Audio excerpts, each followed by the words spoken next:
What's up, gamers? It's your boy Kapow, and I am back. I have returned to my 12 loyal viewers. I got a new computer, and I thought a good way to break it in is to record some funny videos of me playing some silly video games. Over the past couple of weeks, and pretty much half year, honestly, I've been pretty obsessed with this game. I may or may not have dumped a couple of good amount of hours into this game. But, you know, I really do think it's a masterpiece. It's super fun, super fun. Rimworld is a colony management survival game. It's pretty hard, it's pretty fun. I can't really do justice explaining it, so I'm probably just gonna start playing it. It is a colony management game, so it is fairly difficult.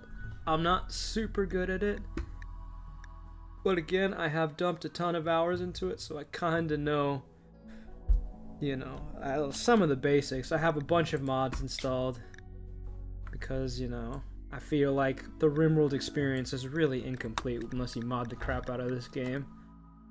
And I say that my mods are not really that intense. None of them are really vanilla unfriendly. They're all really vanilla friendly.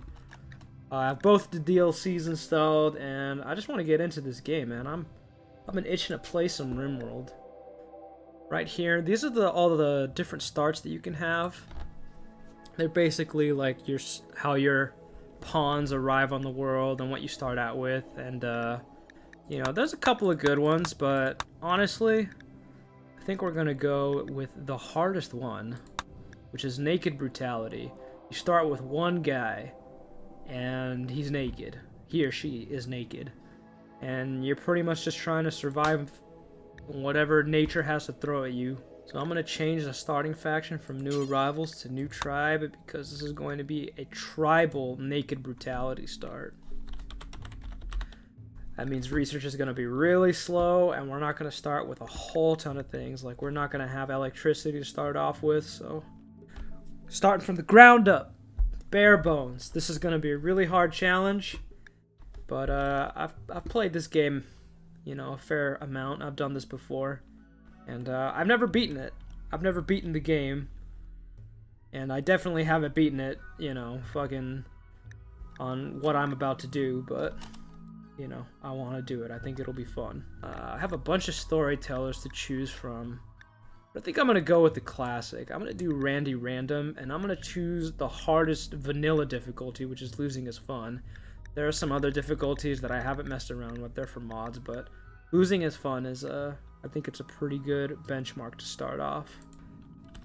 Alright, to spice things up in this playthrough, we're actually going to be starting on the ice sheet. Now, for more seasoned Rimworld players, you will know just how difficult... Oh wait, this is impassable terrain. Fuck.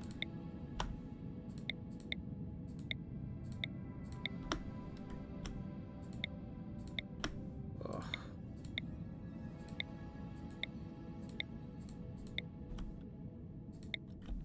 Ugh, fuck it, what did I just do? Sandstone and marble.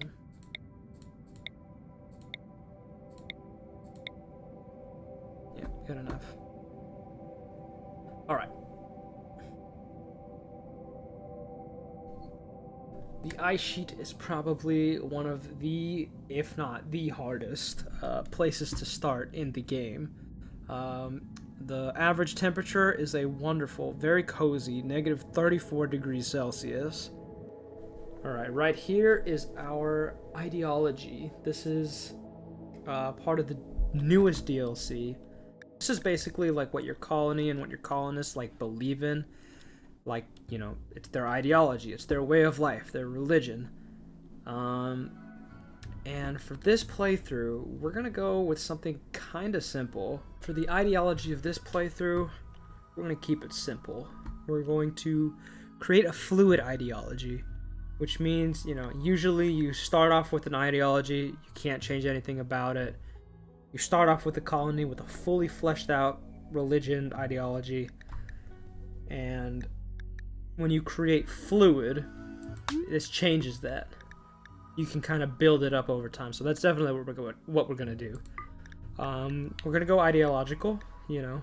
I mean, all of this looks really cool, and I'm definitely going to explore this in future series. Like, Eldritch Cult sounds fucking awesome, but for now, we're going to keep it simple, ideological. No gods, the moral structure of the universe is found in our grand narrative of social forces. These right here are memes. This is the way of life aspect. This is what your colonists believe in. And these are our starting memes that we get to choose from. Obviously, not all of them are available to us because we're creating a fluid faction. We can only choose the ones that don't really, you know, change too much, that don't act too crazy. And for our starting meme, don't really know what we're going to start with. We're probably going to just start with collectivists, you know, keep it simple. This is going to make our one colonist work faster, I think, I'm pretty sure. Alright, and here is our current ideology. Now, there are a couple of things that I added. Well, actually, there's one kind of glaring thing that I added that's going to make this playthrough possible. If this was not in it, this playthrough would probably not be possible, in the start at least. Cannibalism is usually set to abhorrent, so your colonists will hate eating human meat, but for this playthrough, on an ice sheet, it's kind of like a dire necessity to be able to eat human meat, because food is pretty scarce on the ice sheet. And here's everything else. You know, everything's not really out of the ordinary. We have a leader, we have a moral guide, we got Christmas, we got a social festival. Nothing crazy, you know, very textbook ideology, you know, fluid ideology. We're starting off pretty low impact. This is going to be our starting colonist. His name is Jason. And if you look at his skills, you look at his traits, he's a pretty okay colonist. I don't think he's too OP. I don't think he's, you know, underpowered. I think that he's kind of like a good place to start off with. You know, he's a good starting colonist. No bad traits, no incapabilities, nothing crazy OP. I guess the only, you know, I mean, you know, Jogger, Quick Learner, they are kind of, you know, better traits to have. I think this character is going to be a fine character to start off with. And considering that we're in the ice sheet, I'll take as much help as I can get. Honestly, this is going to be pretty difficult. So let's get started. Alright. Here we are, on the ice sheet. So this actually isn't the world that you guys saw when I was loading in. I tweaked the settings a little bit just because I felt like I needed to. And the world is actually even colder. I just, you know, dropped the world temperature a little bit.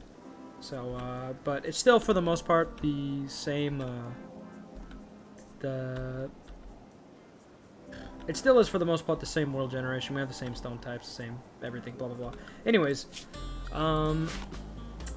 here is Jason, our main character, the main character of this story.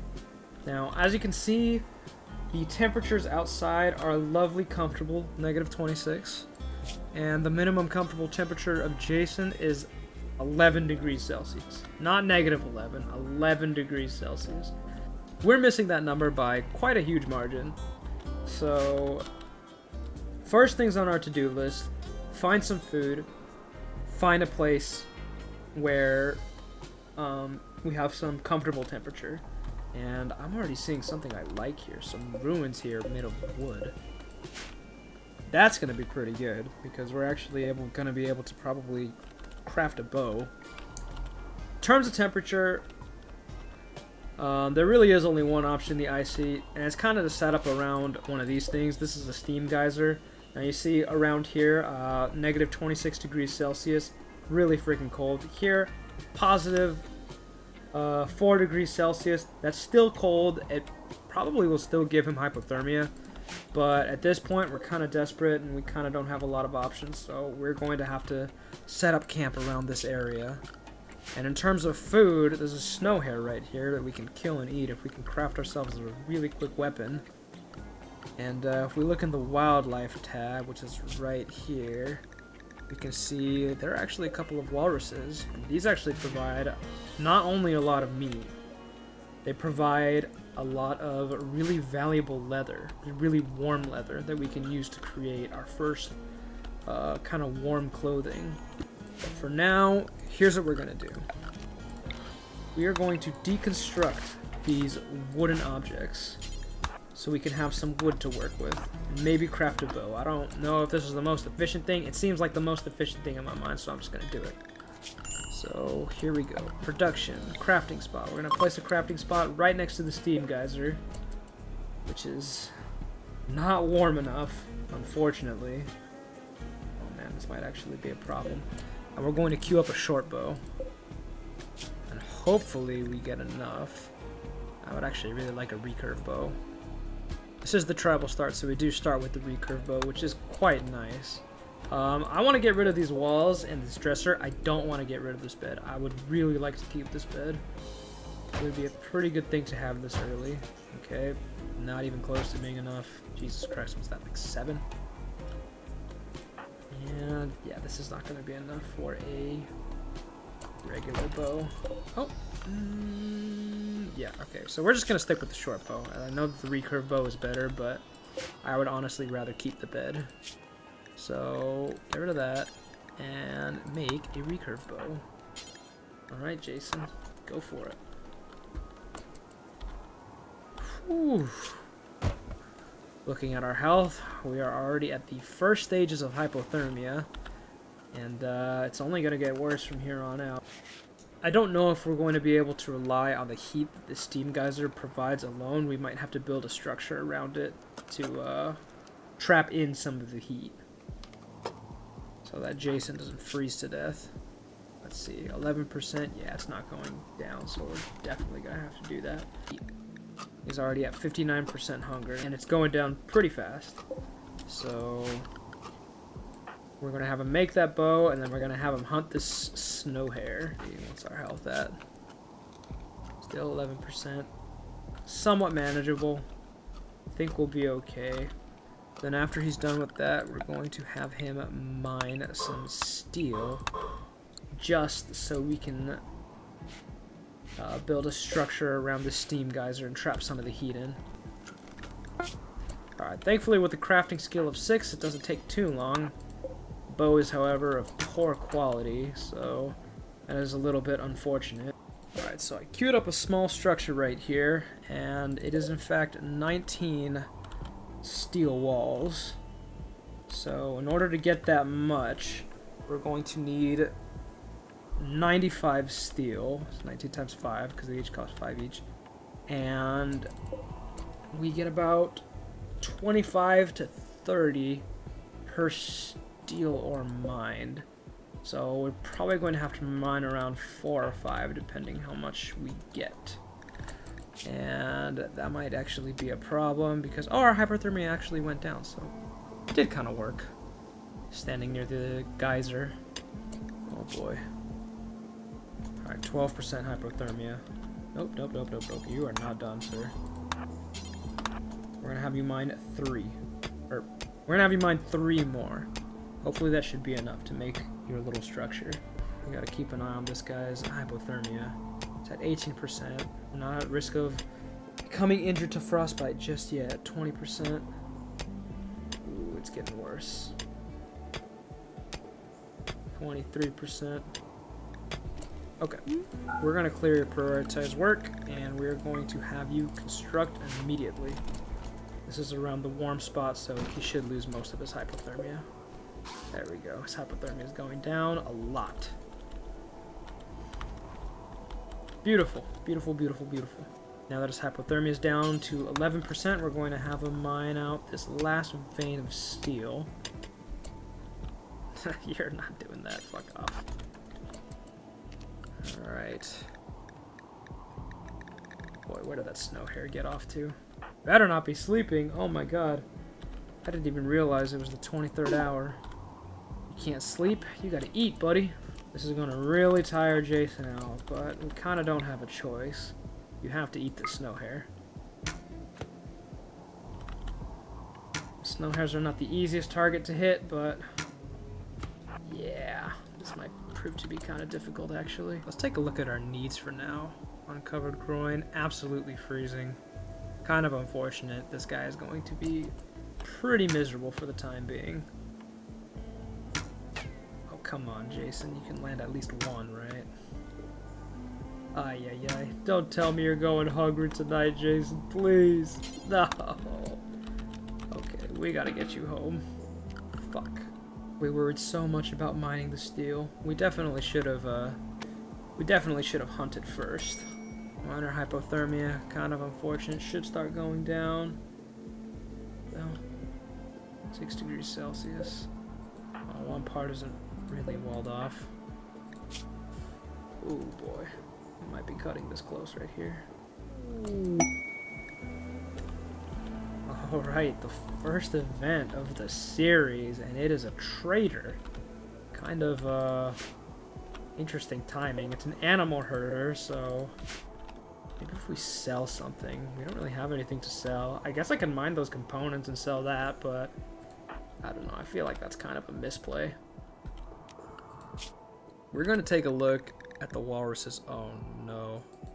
One of the walruses wandered off the map. That's really unfortunate.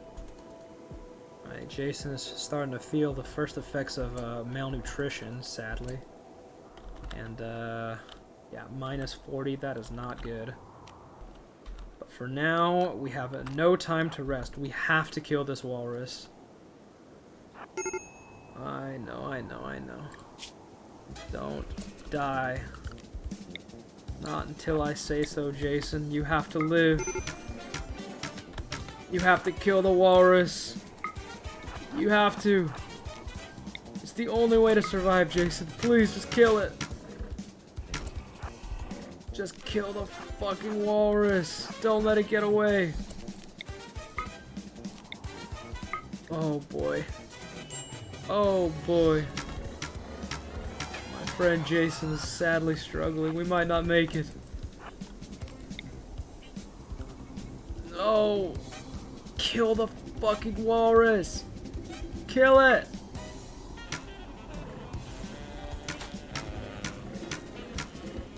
Oh no, and it went into where the fuck? Oh no!